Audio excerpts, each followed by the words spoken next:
To the rising sun. O Lord, have mercy on me. Please be seated.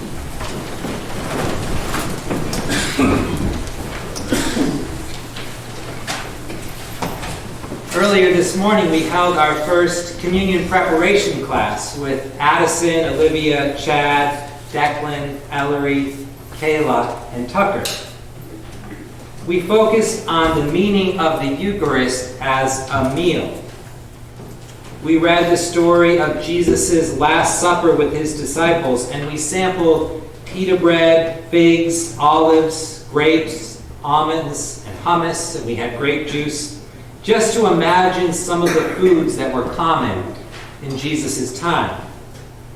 We talked about meals, what makes some meals special, and about how the Eucharist is a different kind of meal, a sacred meal, that is nutrition we get when we receive communion, a different kind of nutrition, a spiritual nutrition, sustenance for our souls. Communion is a meal like other meals and also unlike any other meal. Now, Addison, Olivia, Chad, Declan, Ellery, Kayla, and Tucker, you hopefully noticed when I read the gospel just now that there was a special meal right in the story.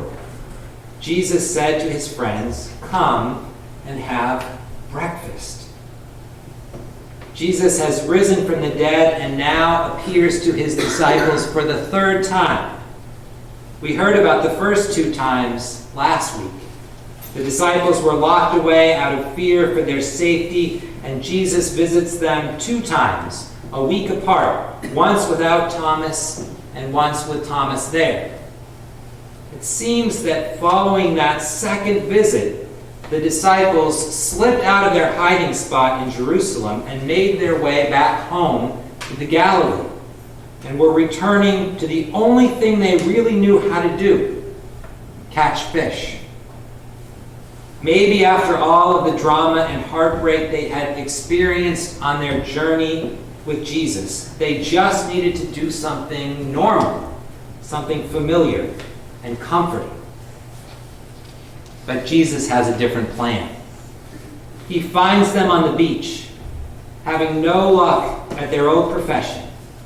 So he performs a miracle, filling their nets with an abundant catch of fish. And then he feeds them.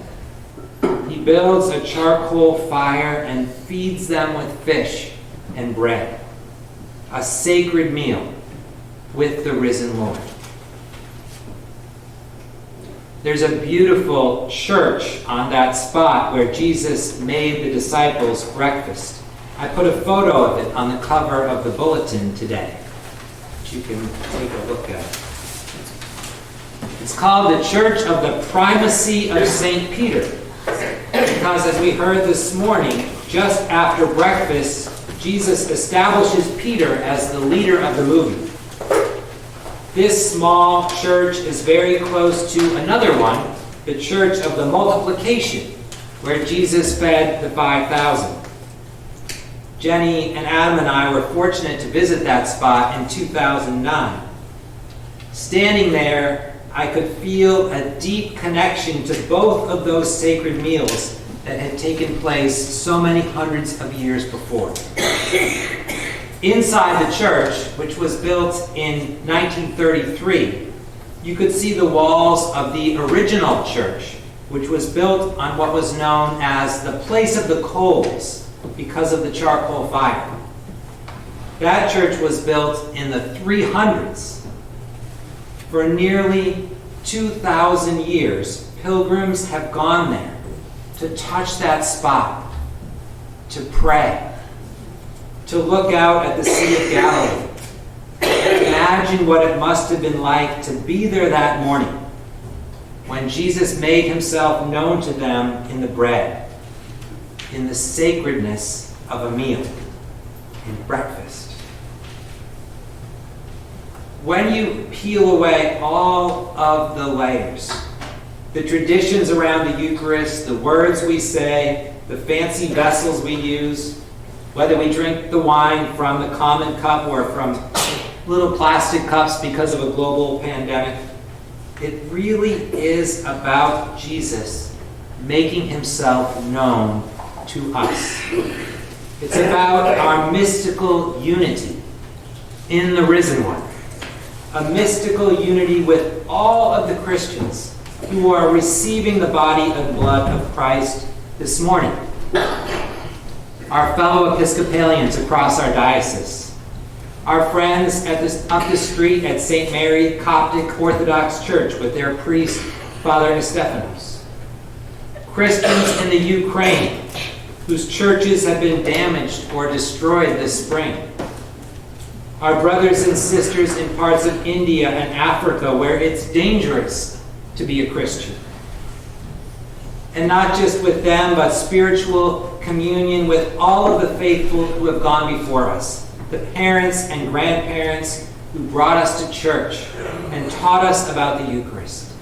The saints and martyrs who handed the faith down across the centuries, going back to the apostles who gathered around that charcoal fire in Galilee to receive their orders from Jesus himself. Feed my sheep. Addison, Olivia, Chad, Declan, Ellery, Kayla, and Tucker. The Eucharist, this ritual we're going to do together in a few minutes, this little wafer and the sip of wine are a meal. We have this special meal together every week, gathered around this special table, like you might do with your family on your birthday.